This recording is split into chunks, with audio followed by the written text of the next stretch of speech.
Thanks for tuning in to Bourbon Drop. I'm your host, Myron. Today, we are in the year 2024. I hope everyone sent 2023 out with a bang. I hope everyone enjoyed their holidays, man. This has been a very great end of the year for me. Shout out to Chris at 925 Liquors. I walked in the store and look, I can't even lie to y'all. I've got a unicorn. I'm a stunt for a little bit. I've got a unicorn. I've never seen a green label Old Forester ever. Not on a shelf, super high price. Yes, I did pay a little bit for this, but it could have been worse. But just when I walked in and I saw it, I actually had to call a buddy because I was like, hey, I know you're looking for the green label. They have it here. And he kind of turned it down, so it was left to me. Shout out to James too, because I met one of the Bourbon Drop family members, James, in the store, and he grabbed the bottle, and we just had some great conversation, man. 2023 has been ridiculous. Let's get it. Bottle drop, bottle drop, bottle drop.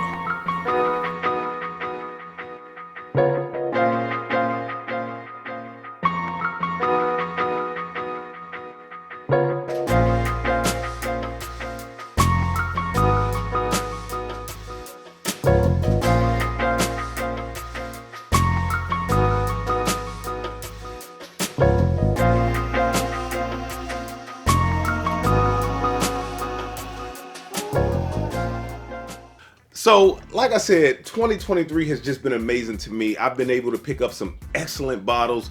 Stopped by 925. Shout out to 925 once again. Bumped into a Bourbon Drop viewer. Was able to pick up some more bottles. So, was also able to pick up the Balboa RYE. And then, I am not a tequila drinker. But this year, there will be a tequila on the channel. This right here, forgive me if I am saying the name wrong. It is La Gritona. This right here, shout out to Chris again, because I told him, I said, look, I'm not a tequila drinker. I'm a bourbon drinker. He said, you've got to try it. He poured it in a little small sample cup, and I was pleasantly surprised. I taste tequila. I get this weird earthy note. It's just a little, especially mezcal. Mezcal is just too smoky and earthy for me. This thing right here, though, if you are about to get into tequila, look for this green bottle with the raised words on the front, kind of like a bullet bottle. It's hard to miss.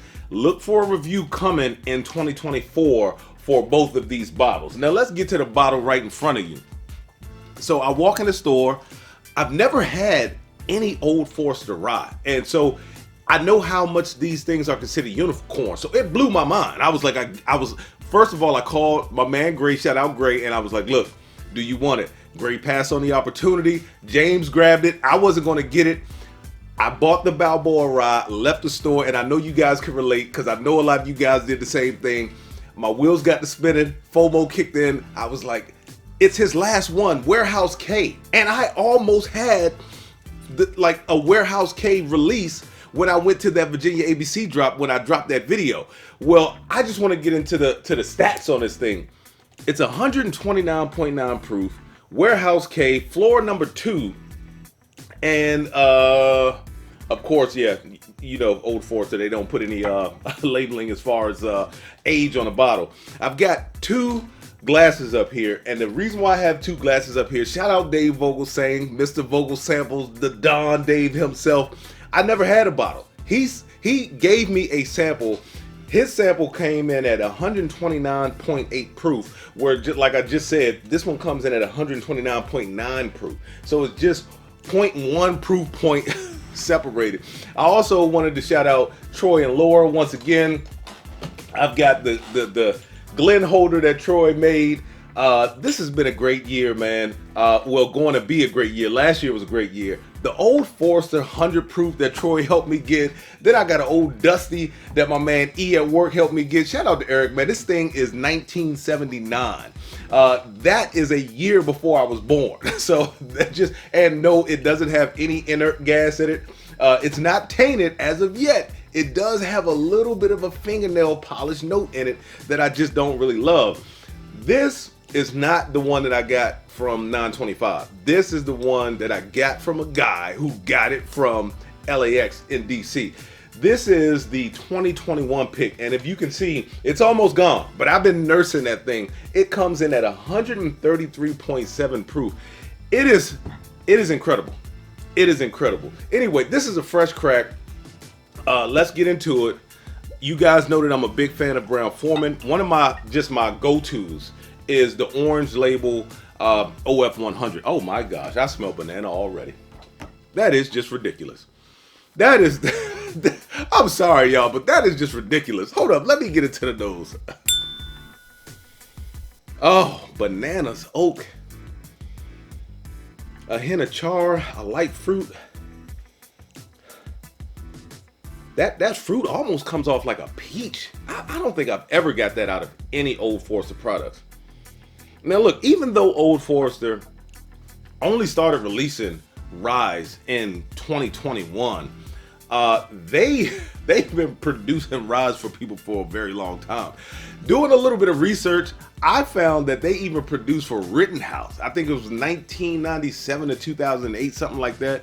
Also, they produced for, who is it, Woodford, which I know Woodford is kind of under the umbrella.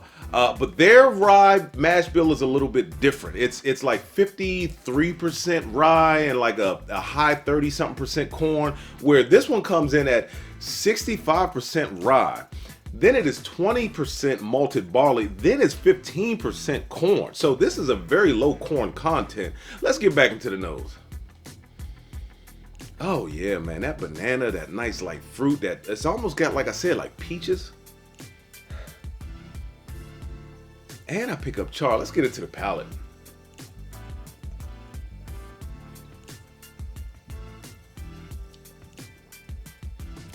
Wow. Whoa, that proof hit the nose. Flavorful, yes. Slight bit of that pink bubblegum note. That's the char. It's char from the, it's actually char all the way through. Normally I get char from like the mid to the back.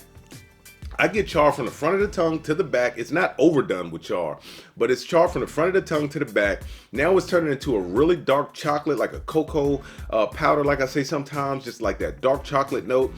I love that pink bubblegum note. Let's go back into it one more time to see if I can pull anything else out.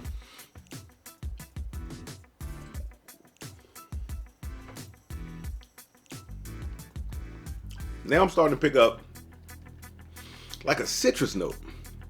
So there's a citrus, pink bubblegum, char all the way through, dark chocolate. While I have it on the table, I want to see if they're just that much similar. Because even though I don't have the warehouse floor, because like I said, this is warehouse K. So K is supposed to be the prize warehouse for the Old Forester barrel proof ryes. I don't have all of the specs on the one that Dave gave to me, so I can get those. It wouldn't be an issue. I just don't have them on hand right now. But being 0.1 proof point different, I want to see if they even taste different. Let's get into the nose of this one right here. This one is more spicy on the nose.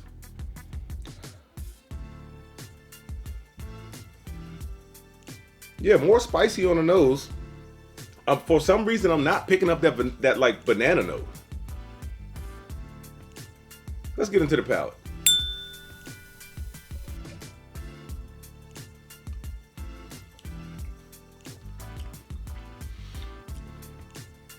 That seems to have more of a grape note in it. It's got spice. It's got more of a grape note in it. Like a fruity grape plum type note. Where I was picking up peaches on the nose and I was picking up bananas on the nose with this thing, I didn't pick that up on this. This one right here was really good too, but I got more of a pink bubblegum note and just char all the way through, dark chocolate on the back. This one, I'm getting more like a plum note and spice. Let's go back into it one more time.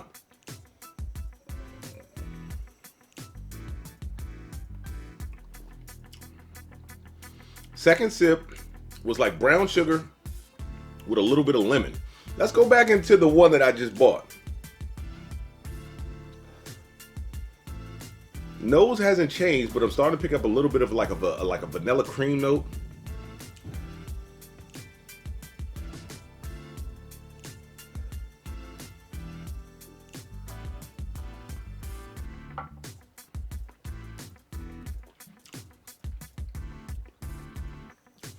This one comes off as lighter now. They both have a great mouthfeel. Both of them are like chewy, just thick, viscous in the mouth. But this one is coming off just a touch lighter.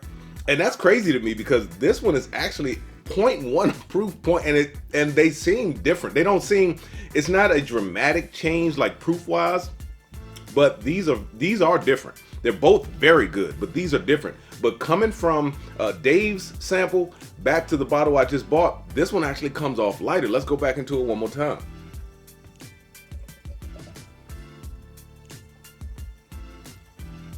Char all the way through. Starting to pick up some banana now. I like that. A little bit of cinnamon. Wow. It's changing. It's really changing. You know what? This was a fresh crack. Maybe I need to let this thing sit a little bit. They are very good. Let's get into the breakdown. So, is Old Forester single barrel proof rye worth the chase? Yes. Y'all know I was going to say yes. I've already been accused of being a proof hound. I do typically go for 100 proof bourbons. Like I said, OF 100 is just like a go-to for me. It used to be Knob Creek, but now it's just something about that orange label signature Old Forester 100 that I just keep on the shelves. At one point it was Wild Turkey. I think, and I won't say that it's been the one, put it this way, lately it's been the one that's been in rotation the most. But anyway, let's get back to this. Let's get into the breakdown. So, is it worth the chase? Yes. Is it worth over retail? I paid over retail. I paid more than I probably should have over retail, but it is damn good.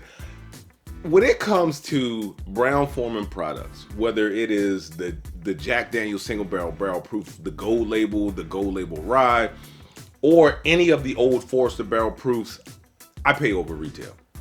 Sometimes I pay more than I should. The Jacks, I typically get in Maryland for maybe about $5-10 over what you can get them for in Virginia. But any of the Old Forester single barrel proofs, I typically pay over retail. Would I give it to a new bourbon drinker? That is not happening. It lit me up. I am not giving that to a new bourbon drinker. It will run them away from bourbon, and I'm trying to bring more people, well, rye. It will run them away from rye when I'm trying to bring more people into this world of whiskey. Will it always be on a bar? As long as I can keep this bottle, let's just say yes, but I'm going to try my hardest to keep it on the bar. And with that being said, let the whiskey flow. Never run out unless you head into a drop. Till next time.